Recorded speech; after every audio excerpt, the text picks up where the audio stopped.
West Yorkshire, BBC Radio Leeds. Welcome to Lost the Plot, our gardening feature where we go to someone's house and give them some free gardening advice. Today, we've come to see Bronwyn Brook in Golka, in Huddersfield. Hi, Bronwyn. Hello. Great to have you, great to invite us here, and Bill Sterling, our gardener's here. Hello, Bill.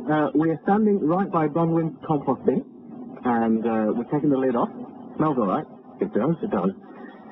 The interesting thing is, there's a lot of these around. People are very keen on these now. Yeah. And they're like rather overlarge dustbins. Yeah. And the best test problem, of course, is to site them where they get a bit of sunshine during some part of the day, because the heat actually heats up the process and makes things happen more quickly. But this is cold composting, it's called, because it's a relatively small bulk. Even with these big bins you can buy in the garden store, get from local authorities, it's cold composting. And with those, it happens more slowly, and you will control most things, but you probably won't control the weed seed, so you have to be a little bit more fussy about what you put in. Okay, well, let me just start with, because Bronwyn, what have you been putting in here? Just vegetable waste, a little bit of grass cutting. And garden waste? Well, only a little bit. I don't know how come those... So food waste from your kitchen? Yes. That's it, yes. Well, I can see a pear there. Well, that pear was all right. Actually, nobody ate that. Shall I take it out? No, it's fine now, but I'm thinking that probably somebody could have eaten that pear. Anyway, you've only got like a few inches full. I mean, there's hardly anything in it. It's a massive bin. Yes, it is. Yes, I want to know what else I can put in to fill it up a little bit and get it warmer and... You get some good use out of it. Yeah. Bill, well, so long as you cut your grass frequently enough so it doesn't run to seed, grass clippings are very good. Never put them in more than about 2 or 3 inches deep at a time, though, because as they break down, they turn very quickly and they generate a lot of heat. And you have a layer of that, and then you've got your kitchen waste, the peelings and the pods and things like that that go in, and then every now and again throw in a little bit of soil, even if it's only at the end of some weed. But a little bit of soil goes in, because that encourages you're introducing worms and all the other little micro beasties that are actually breaking things down. And micro beasties. How technical. Well, what you can see, where do you think all the slugs and things and snares that are in there that come from the eggs? And actually, don't be put off you've got slugs and snares in your compost, because they're actually chewing through everything merrily.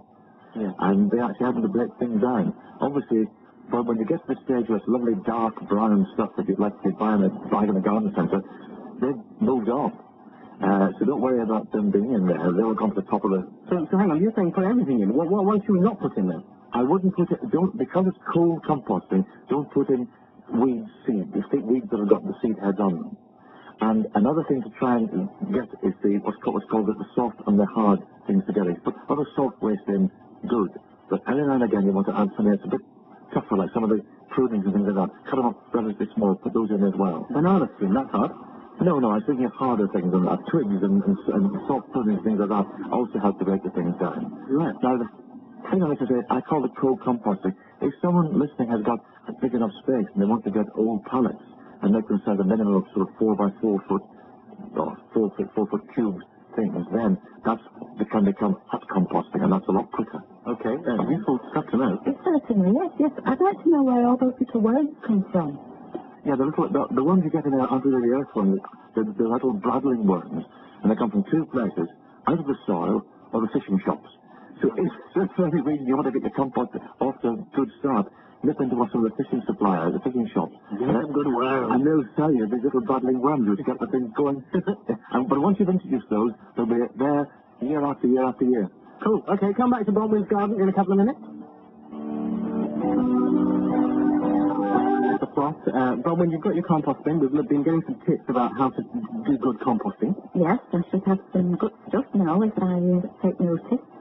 I don't know you put everything in there to decompose and turn into more nourishing stuff for your plants and everything. I don't know when you actually take it out and put it on the soil, do you? Well, I know you're supposed to wait quite a number of months. Yeah, months and months.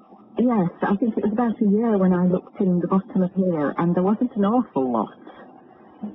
But what do you do? I mean, are you supposed to be like farmers, muck spreading across your land? Or, I mean, how do you use this stuff? Let's find out, Bill.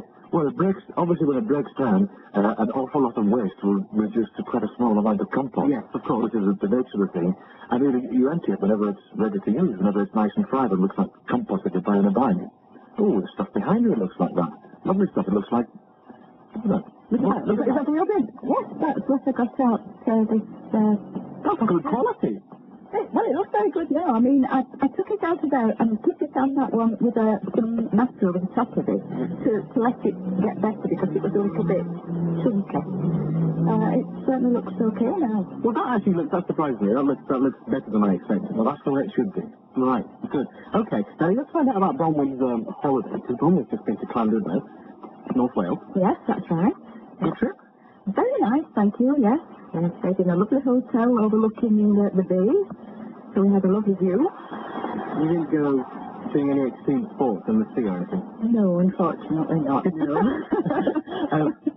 I heard a survey a few years ago, and they did it on the rudest people in Britain, and London came second.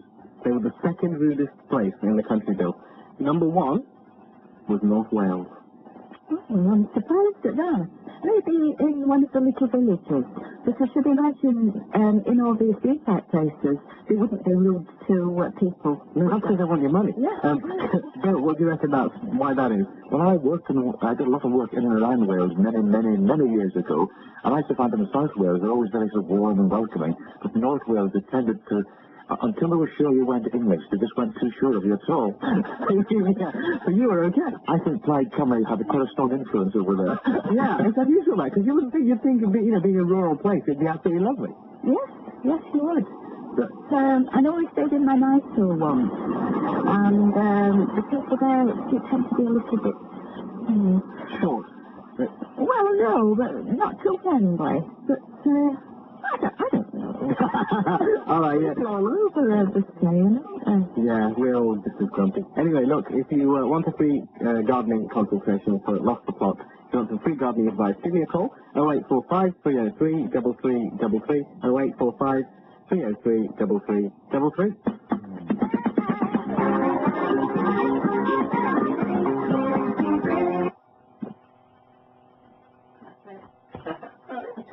You're very good.